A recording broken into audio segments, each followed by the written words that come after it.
నీ జీవితాన్ని నువ్వు మధురంగా మార్చుకో, నీ వ్యక్తిత్వాన్ని నువ్వు మధురంగా మరల్చుకో. ప్రేమ కలిగిన వారి యొద్దకు 10 మంది వస్తారు, తిట్టుబోతుల దగ్గరికి ఎవరు కూడా రారు. మంచి మాటలు చెప్పే వారిని మాటలు వినడానికి ఇష్టపడతారు, తాగుబోతులు మాట్లాడే మాటలు వినడానికి ఎవరు కూడా ఇష్టపడరు. నా దగ్గరికి ఎందుకు రావట్లా, నేను చెప్పే మాటలు ఎందుకు వినట్లేదంటే ముందు నిన్ను నువ్వు మార్చుకోలేకపోయావు కాబట్టి, నీ వ్యక్తిత్వం అనేది మారలేదు కాబట్టి, నీ మాట తీరు మారలేదు కాబట్టి, నీ అలవాట్లు మారలేదు కాబట్టి ఎదుటి వారు నిన్ను అప్రోచ్ అవడానికి ఇష్టపడట్లేదేమో. అందువలన ఎవరికి వారు మేలు చేసుకోండి ముందుగా, ఆ తర్వాత నీవు మేలు కాబట్టి నీ చుట్టూ ఉన్నవారు నీ ద్వారా మేలే పొందబోతున్నారు. నువ్వు ప్రార్థనాపరుడైతే నీ ప్రార్థనా శక్తి ద్వారా నీ ఇంటి వారందరికీ మేలే జరగబోతూ ఉన్నది.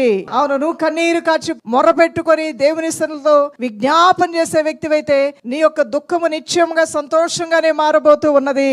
నువ్వు వేడుకొని సహనంతో నిరీక్షణతో దేవుని దగ్గర కనిపెట్టుకునే మనస్సు కలిగిన వాడివైతే నిశ్చయముగా నీ తలపైకి దేవుడు ఆశీర్వాదాలే కుమ్మరించబోతూ ఉన్నాడు.